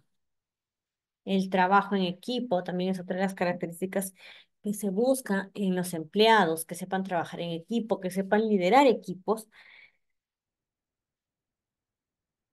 que tengan además motivación interna. También es importante que tengan motivación interna y que quieran, que quieran surgir, que quieran avanzar, pero no porque hay solamente un estipendio ni nada, sino que porque quieren, porque se sienten motivados de manera interna. Esto ayuda mucho a que las instituciones avancen, ¿no? Cuando los trabajadores se encuentran motivados. La importancia del potencial también es importante. Entonces, estas son las características de empleabilidad, ¿no? ¿Y qué pasa luego, no? Miren, la raíz del problema viene cuando la disponibilidad de talento ha ido disminuyendo. Del 2010 cada vez hay menos talento. ¿Y por qué? Porque los grandes talentos actualmente están trabajando. Esa es la verdad, ¿no? Actualmente las personas que tienen buenas competencias se encuentran trabajando. Entonces tú tienes que buscar la manera, formarte para ser empleable, para ser una persona empleable, que las empresas quieran que trabajes en sus instituciones, ¿no? Tener características de resolver problemas, de enfrentar dificultades, etcétera, ¿no? Entonces, ¿cuál es el reto de la gestión de los recursos humanos? Primero, alinear los recursos humanos con la estrategia de negocio, ¿sí? Primero eso, alinear los recursos humanos con la estrategia de negocio. Es decir, si tú tienes un negocio, un consultorio, entonces obviamente tienes que tener a personal de salud, ¿no? Y cada puesto tiene que tener ciertas características, entonces tú vas alineando tus recursos humanos, ¿no? Haces que en ese puesto que se necesita un enfermero, ¿no? Vaya un enfermero, no se necesita un médico, vaya el médico, pero para eso uno tiene que ir describiendo los puestos, ¿sí? Y de acuerdo a eso, de acuerdo al perfil que se requiere, vamos alineando los recursos humanos. Pero ¿qué sucede, no? En el mundo actual es al revés. O sea, se crean puestos innecesariamente, ¿sí? Buscamos además el mejoramiento continuo de procesos, el mejoramiento continuo de procesos, administrar la contribución de los empleados, gerenciar la transformación, ¿no? Entonces, el reto de recursos humanos para los directivos actuales, hay una pregunta ahí, de las instituciones públicas, ¿enfrentan los mismos retos o qué diferencias hay? Bueno, cada institución tiene su particularidad, ¿sí? Y ahí nos encontramos con establecimientos de salud llenos, hacinados, ¿no? Gerentes ya que no saben qué hacer, etcétera. Muy bien. Entonces, miren, bueno, vamos a ver la medición que se hizo de recursos humanos ya hace mucho tiempo, ¿no? Y se comparó con los sistemas desarrollados de recursos humanos en el país. Entonces, tenemos, por ejemplo, en el Perú, ya en el Perú, el tema de recursos humanos está liderado por una institución, ¿sí? El ente rector de recursos humanos en el Perú. ¿Quién es? ¿Saben cómo se llama? El ente rector en el sistema de salud es Servir, ¿sí? Servir es el ente rector, pero a Servir le ha faltado mucho por despegar. Desde el 2014 que se implementó la norma, a la fecha ya han pasado, miren, casi más de 10 años, ¿no? Porque es en el 2013. pero no ha despegado como debería. Tanto así que ahora muchas personas dicen que desaparezca servir cuando no saben las ventajas de tener un cuerpo de servidores que por meritocracia van avanzando, ¿no? Bueno, esto un poco lo voy a avanzar, ¿no? Porque ese es el tema de servir. Nosotros somos, dentro de servir, somos carrera especial que nos regimos por nuestra propia norma, ¿sí? Estas son las características, miren, en el sector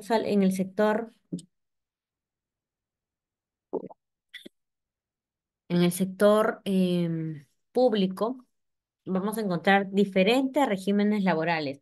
Y esa es una debilidad que tenemos en el sector público. ¿Por qué? Porque estamos teniendo, por ejemplo, ¿no? Tengo a 5 abogados, pero de los 5 uno es nombrado, el otro es tercero, los otros son casa, entonces a cada uno yo le pago diferente. Cuando no debería ser así, debería unificarse un solo criterio para poder mantener, ¿no? El promedio de remuneraciones. Entonces ahí tenemos, miren, bajo el decreto legislativo 728, ¿sí? En el 2020, vamos a ver la última estadística que hemos tenido ahí y tenemos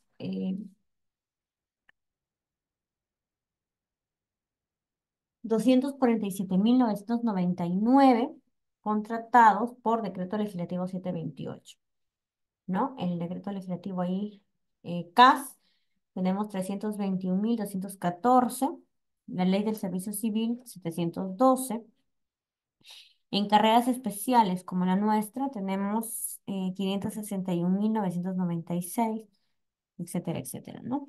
Entonces, esto genera a veces rivalidad entre los compañeros, ¿no? Si él hace lo mismo que yo, ¿por qué le pagan más?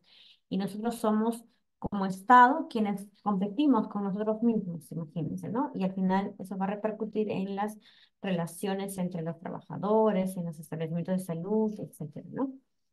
Muy bien, vamos a ver qué funciones son las más ejercidas en porcentaje de gestores de las oficinas de recursos humanos. Tenemos qué funciones realizan, ¿no? Las oficinas de recursos humanos: legajo, lineamiento de recursos humanos, diseño de puestos, selección, ¿sí? Control de asistencia, gestión de planillas, desvinculación, etcétera. Bueno, este es del servicio civil. Miren, ahí tenemos la distribución de género en el sector público, en el sector privado. En el sector público tenemos más hombres que mujeres trabajando. Hombres 51,7 y mujeres 48,3. En el caso del sector privado vamos a tener igual más hombres, ¿no? Pero casi duplican el número de mujeres que laboran. Entonces hablamos de 67,9% de hombres, ¿sí? Y mujeres, decimos que en el sector privado existen 32,1%. Entonces, actualmente tenemos más hombres que mujeres como fuerza laboral en nuestro país, ¿no? Luego vamos a ver acá la distribución según sexo. Ahí está, ¿no? 2004, miren, y la tendencia ha ido más bien a la baja. Por eso es que se busca ahora que las mujeres también participen en, en la fuerza laboral. ¿En qué edades tenemos según las servidoras públicas, las mujeres? Más de, más de 30 a 44 años es el grueso de mujeres que están en el sector, ¿no? Y de 45 a 64 años, 41,9% de mujeres trabajan en esa edad. De 45 a 64 años, luego siguen las de 30 a 44 años y menos de 29, 18,7. En cuanto al nivel educativo, ¿no? La mayoría tiene superior universitaria. El 48,4 cuenta con estudios superiores universitarios. El 25,8% de todos los trabajadores en el sector público cuenta con una educación superior no universitaria, ¿no? Entonces ahí vamos a ver las estadísticas. Son un poco las características de la población que labora, ¿no? En el sector público. Luego vamos a ver ahí, miren, tenemos el diagnóstico del servicio civil. Este es un informe que hizo el BID en el año 2022 y ahí vamos a ver algunos criterios que evalúa el BID en cuanto al servicio civil, ¿no? Entonces, en nuestro país se han evaluado índices de calidad. Entonces, ahí tenemos la eficiencia, el mérito, la consistencia estructural, la capacidad funcional, la integradora y el índice de servicio civil, ¿no? Entonces, vamos a encontrar que en el tema de eficiencia, en el ítem de eficiencia, hemos tenido en el último año 45 puntos, 5 puntos más en relación al 2015. En cuanto al mérito, hemos tenido el mismo puntaje, 53 puntos, consistencia estructural. Aquí va a evaluar la solidez, la integración del sistema, ¿no? Prestando la atención a si es coherente estratégicamente, si existe una consistencia directiva de los procesos y encontramos 35 puntos, 7 puntos menos, no más, 13 puntos menos que en el año 2015. La capacidad funcional, la capacidad integradora, ¿ok? El índice de servicio civil. Ujú.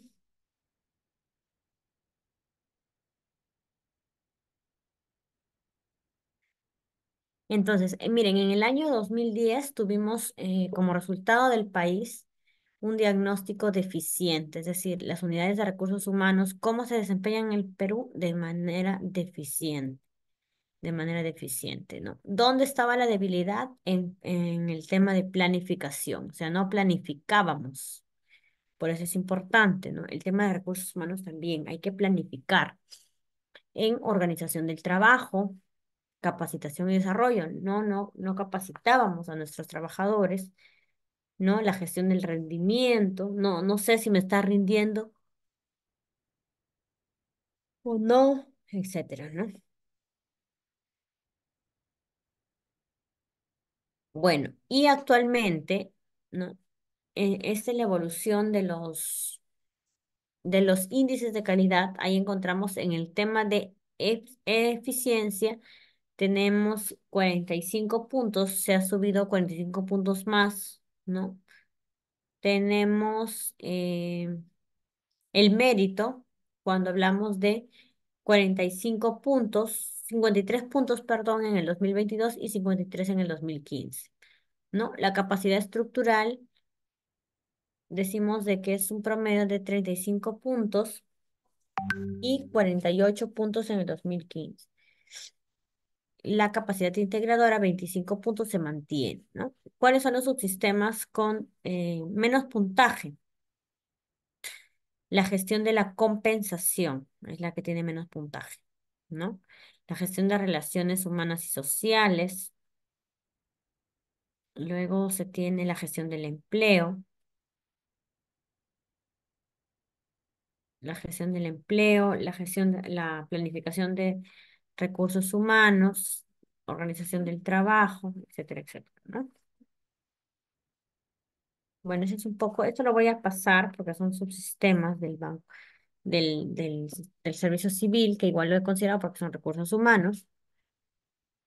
Y vamos a ver algunas características de la gestión de los servidores públicos, ¿no?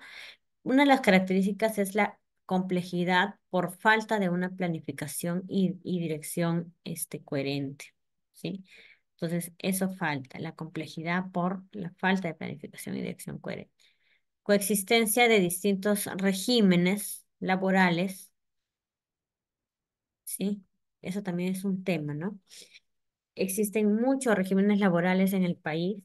Es uno de los países con más regímenes laborales que existen en América, ¿no?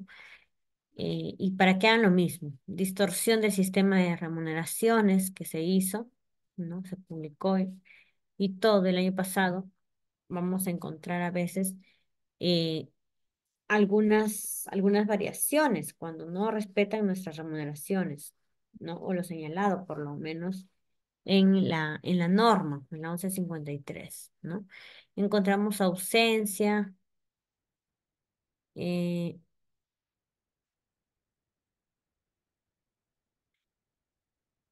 Ahí, por ejemplo, miren, vamos a encontrar también alta dispersión legislativa existente, ¿no?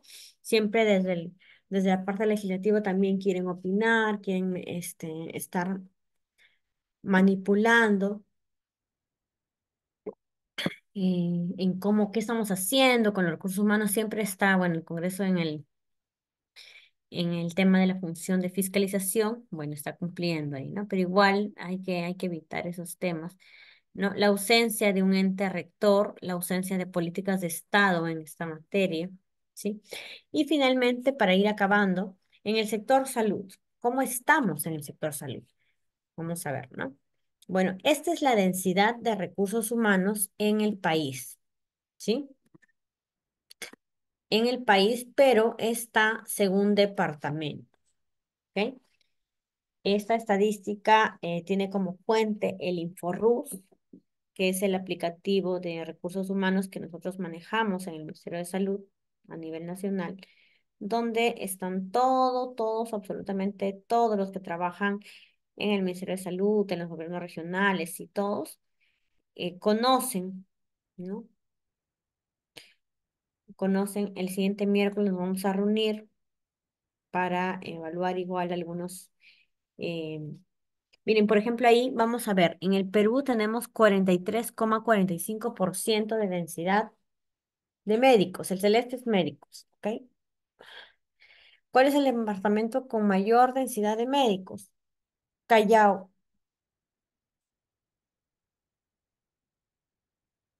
Luego tenemos Moquegua, encontramos ahí Arequipa, también alta densidad de médicos. En el caso de los enfermeros, ¿dónde tenemos más densidad? Ahí tenemos Moquegua, ¿no? A ver, denme un ratito, por favor.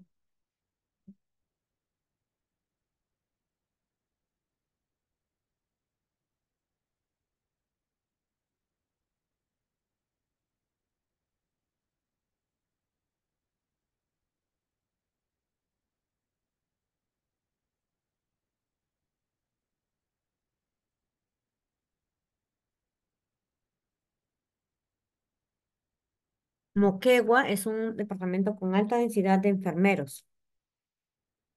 Ahí vemos que tiene, miren, 35,73 por 10.000 habitantes, ¿no?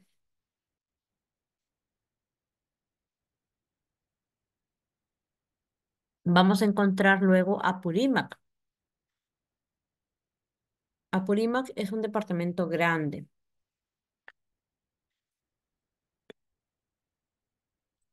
Vamos a tener ahí, miren, 34,88 enfermeros por 10.000 habitantes.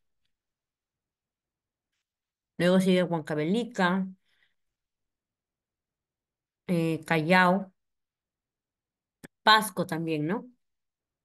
Huánuco, Ayacucho, Lima. Ahí está en orden, ¿no? Con más densidad. Y los departamentos con menos densidad, Piura, quiere decir que ahí la brecha es grande de recursos humanos, ¿no? Piura. Piura tiene la parte sierra también. Ahí, por ejemplo, obstetras, hay 5 obstetras por 10.000 habitantes, imagínense. ¿Dónde más? En Loreto. 6,58 obstetras por 10.000 habitantes. 12 enfermeros, imagínense. 10 médicos, ¿no? 10,8. Y lo mismo en San Martín, Ucayali. Entonces, ¿dónde encuentran esto? Ahora les voy a mostrar la página donde pueden entrar y van a encontrar la información siempre actualizada.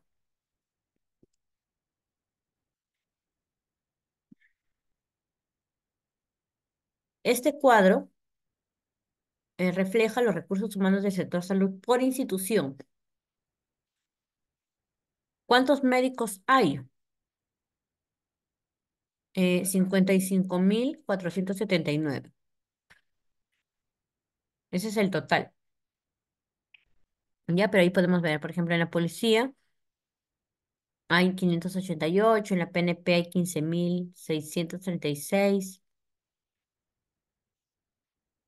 Enfermeros, tenemos 67.076. ¿Dónde? A ver, enfermeros, tenemos ya 67%, ok.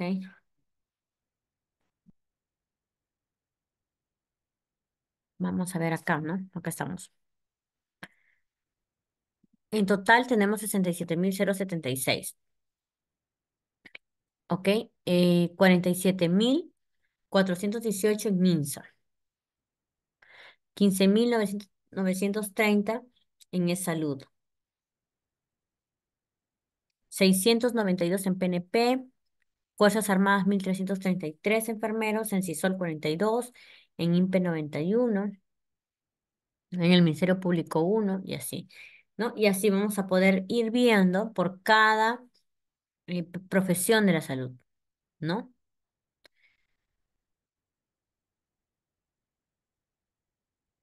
Ujú. A ver. Luego vamos a encontrar odontólogos, etcétera. Y acá está describiendo, ¿no? Cada uno está distribuido en salud, MINSA, etcétera, etcétera. Este cuadrito que vemos acá son los recursos humanos del sector salud por instituciones, por instituciones. Aquí vamos a encontrar las barras de color celeste son pertenecientes a MINSA y gobiernos regionales, ¿no? Por ejemplo. Luego vamos a tener perdón, este anaranjado representa a los trabajadores que laboran en e-salud y el guinda es otros, ¿no? Entonces, ¿dónde tenemos más personal? Obviamente ahí está, ¿no? ¿O dónde laboran más? En la costa. No sé si tienen preguntas hasta acá, comentarios.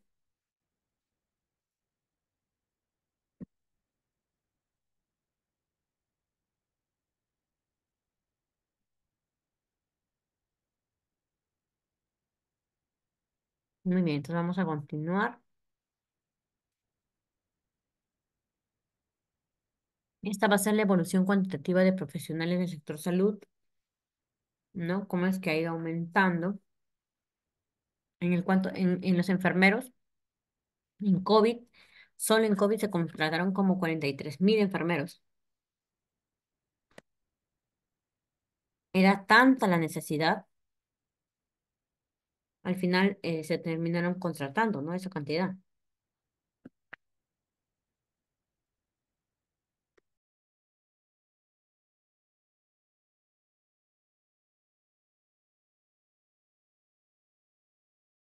En el caso de médicos, por otro lado, igual, ¿no? También obstetras. Entonces, hubo un momento en la pandemia, ¿no? Les comparto un poco, en que nos vimos obligados desde nuestra dirección a contratar médicos, enfermeras, obstetras con su bachiller, porque no teníamos recurso humano, imagínense. No teníamos recurso humano. Ahora, al final, se contrataron como 43.000 enfermeras a nivel nacional. Ahí tenemos, miren, médicos, se han contratado 55.479, obstetras, 21.010 es la cantidad actual, odontólogos, 7.217, y así vamos a ir viendo por cada profesión, ¿no?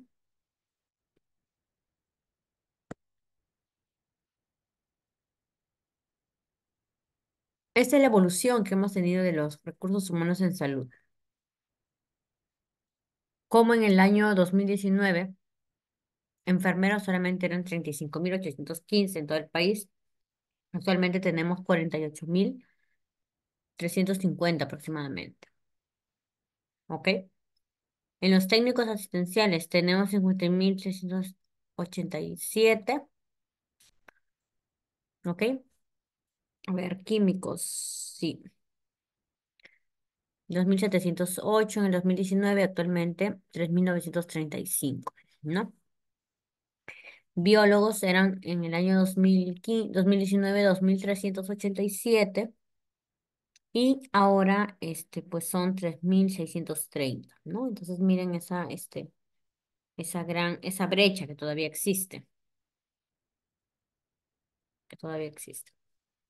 ¿ok? Muy bien, entonces vemos acá también la estadística de los técnicos, que también son parte del equipo básico, ¿no? La enfermera, el médico, la obstetra y el técnico de enfermería hacen parte del equipo básico de salud.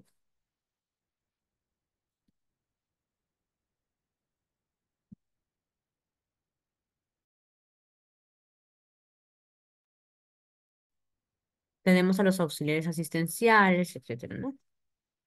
Y si incluimos a los SERUM, miren esto, vamos a tener, los médicos van a representar el 26,9% del total de médicos, ¿no? Y en cuanto a enfermería, el 13,9%. Y obstetricia es menor, 9,2%, ¿sí?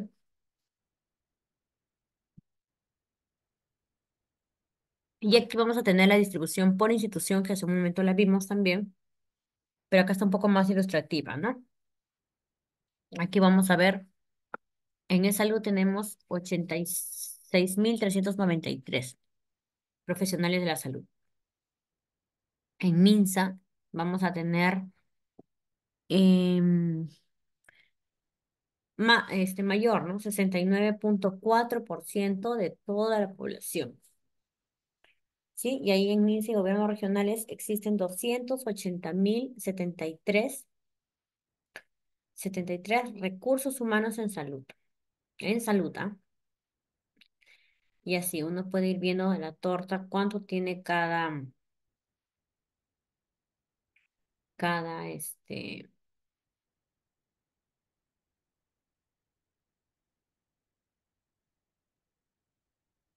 cada profesión, ¿no? Va a ir, mira, desarrollándose de acuerdo a la institución. Entonces, ¿dónde hay más, de repente, oportunidades, en cuanto a los campos? El MINSA, ¿no? MINSA tiene un montón de puestos de salud, de postas. Entonces, ahí vamos a tener al 69,4%. Y en salud vamos a tener solamente el 21,4% de todo el personal de salud, ¿sí? El INPE, 670, 0,2%. En el sector privado, es decir, las clínicas, vamos a tener 19.879, ¿ya? 879, sí, 19.879 para recursos humanos para el eh, sector privado, sector privado, ¿sí? Luego vamos a tener el Ministerio Público, tiene 1.688 recursos humanos en salud. Entonces, vean cómo el recurso humano no solamente es que, ya está en el puesto de salud, en el establecimiento, no, tiene que diferentes oportunidades, diferentes escenarios para poder desempeñarse, ¿no? Luego vamos a ver acá los médicos especialistas, los médicos especialistas, ¿no? Uno puede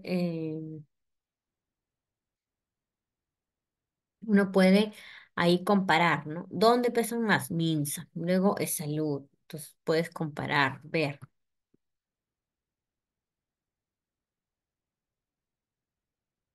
Muy bien, preguntas hasta acá. En total vamos a tener 19.379 recursos humanos en salud, todavía insuficiente para la gran demanda de salud que tenemos en la población. Muy bien, hasta acá, ¿alguna pregunta? Ahora les voy a compartir lo que dejamos al inicio. A ver, ahí hay una pregunta. María le dice todo claro. Ok, vamos a compartir un momento.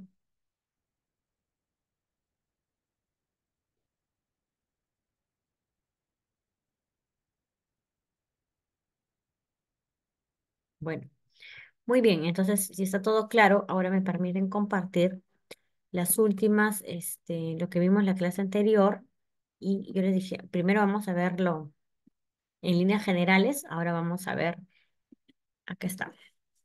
profesionales de la salud. Ahorita les voy a mostrar también la página de DIGEP donde ustedes pueden entrar. Es una página muy amigable, ¿sí? Vamos a ir viendo. De repente van a ver algunos indicadores muy parecidos a recursos humanos.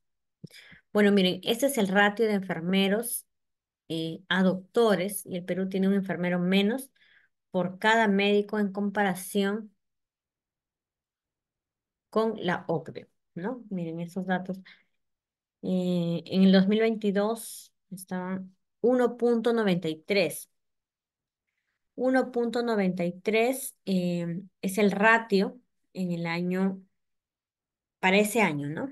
O sea, en el Perú va a existir siempre un enfermero menos por cada médico, cuando vamos a comparar con el promedio de la OCDE, ¿no?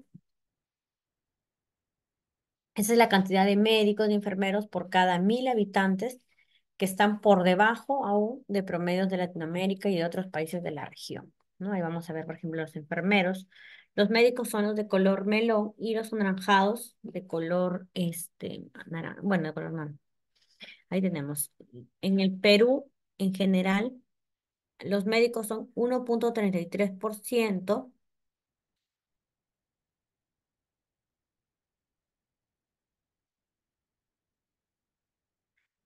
Y en general, en líneas generales, en el Perú vamos a tener un 3,03 médicos por cada 1.000 habitantes, o sea, 3 médicos para 1.000 habitantes en el Perú. Pero si ya vamos comparando con países, por ejemplo, Brasil tiene 7,43 médicos por 1.000 habitantes, es bastante, ¿no? O sea, nosotros no llegamos a lo que la OCDE nos ha recomendado, ¿sí? Muy bien. ¿Qué más vamos a ver acá? ¿Quiénes encabezan la lista con mayor disponibilidad de recursos humanos? Uruguay, em, ahí en Chile. Ahí en Chile, por ejemplo, ella nos sucede que ¿qué me da? No, no, ya, ok.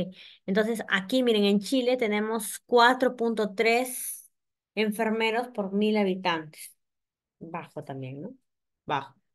Y médicos, 2,43 médicos por 1.000 habitantes.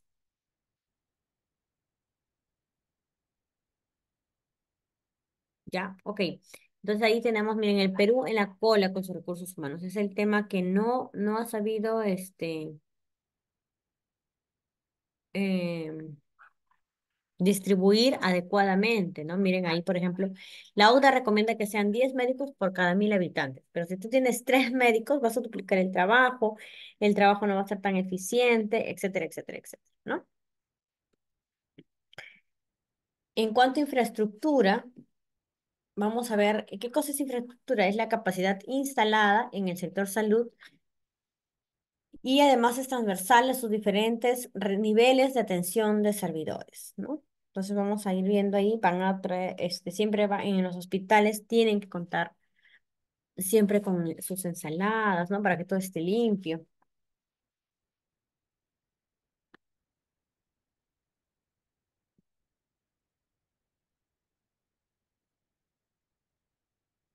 Y ahí vamos a ver, miren, esa es la cantidad de establecimientos que están pendientes de implementar. Entonces ahí, como van a implementar establecimientos, hay que pedir recursos humanos si el que tenemos no es suficiente, ¿ok?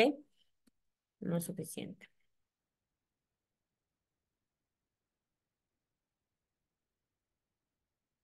Y acá tenemos, miren, la cantidad de hospitales que están por implementarse en la zona norte del país. Los proyectos de inversión todavía tenemos en Amazonas 3, Ancash 8, ¿no? En Cajamarca 20, en La Libertad 29, Lima 36 y así vamos a estar. Bueno, la cantidad de laboratorios también por implementar se concentra ¿dónde? En 6 departamentos, ¿no?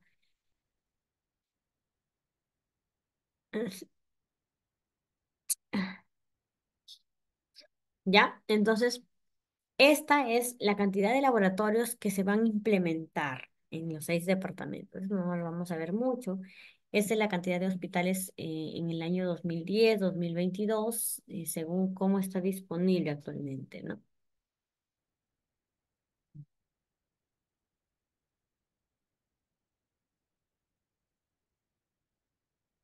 Muy bien. Preguntas. Acá miren, vamos a tener algunos que son de color anaranjado, que son obras paralizadas, hospitales que han empezado la construcción y se han quedado por una o diferentes temas, pero se quedan en stand-by o porque alguien presentó una denuncia, ¿no? El proceso queda ahí, está en stand-by, impugnaron los resultados, que suele pasar mucho cuando son grandes obras. Bueno, pero la idea es que estamos avanzando, ¿no? En cuanto al gasto público, la inversión de funciones priorizadas, ya saben que el recurso humano es importantísimo. El que se sienta motivado, que sea innovador, esto hay que tomarlo con seriedad, ¿no?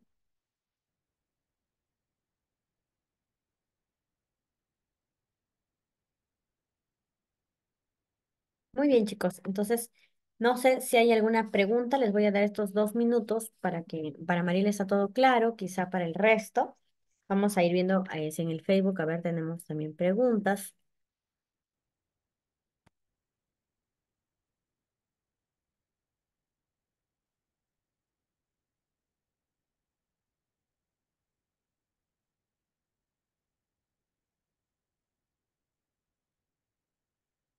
Vamos a ver.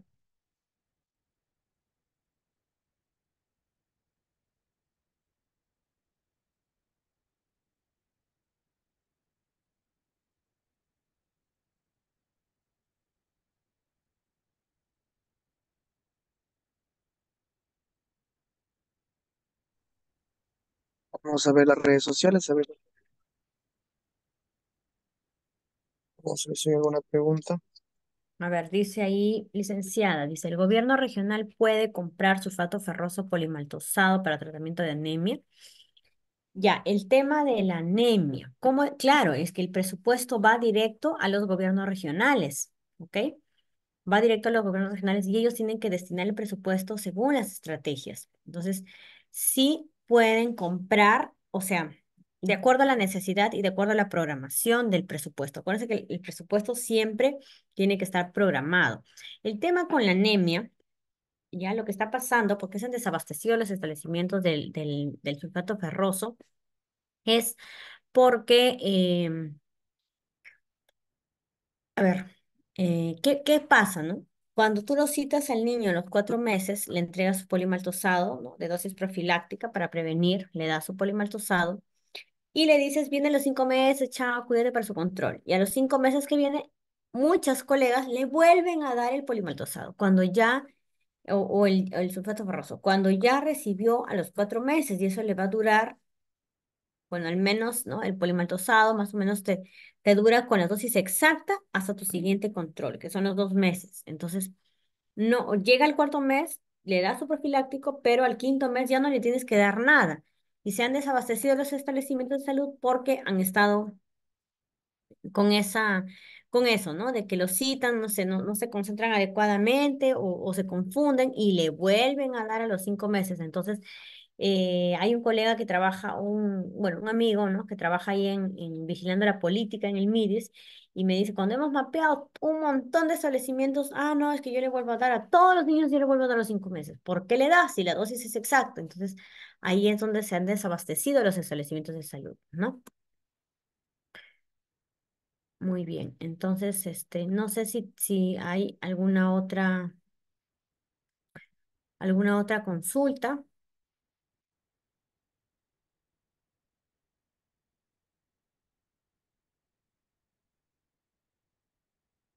A ver, vamos a ver si en el Facebook hay.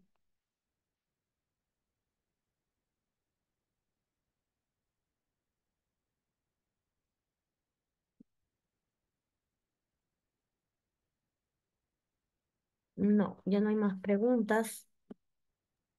Pero al parecer no hay más. Ujú. Están agradeciendo bueno, por la plataforma de Microsoft, agradecen por redes sociales, a ver, por Facebook están ahorita. No hay ninguna pregunta tampoco. Muy bien, entonces Solamente yo les voy hubo. a estar compartiendo los PPTs, les voy a compartir también para que lo tengan, el marco macroeconómico que salió publicado el día de hoy, 2025-2028. Muy bien, entonces de mi parte, muchas gracias, muy agradecido con todos. Estamos prestos, ¿no? A poder siempre estar contribuyendo con conocimientos para seguir empoderando a los profesionales de enfermería en la labor que realizan en los diferentes niveles de atención. Muchas gracias. Gracias también a usted. Muy buenas noches con todos. Nos encontramos en una próxima reunión. Buenas noches, licenciada, licenciados, Hasta colegas. luego. Hasta luego. Hasta luego.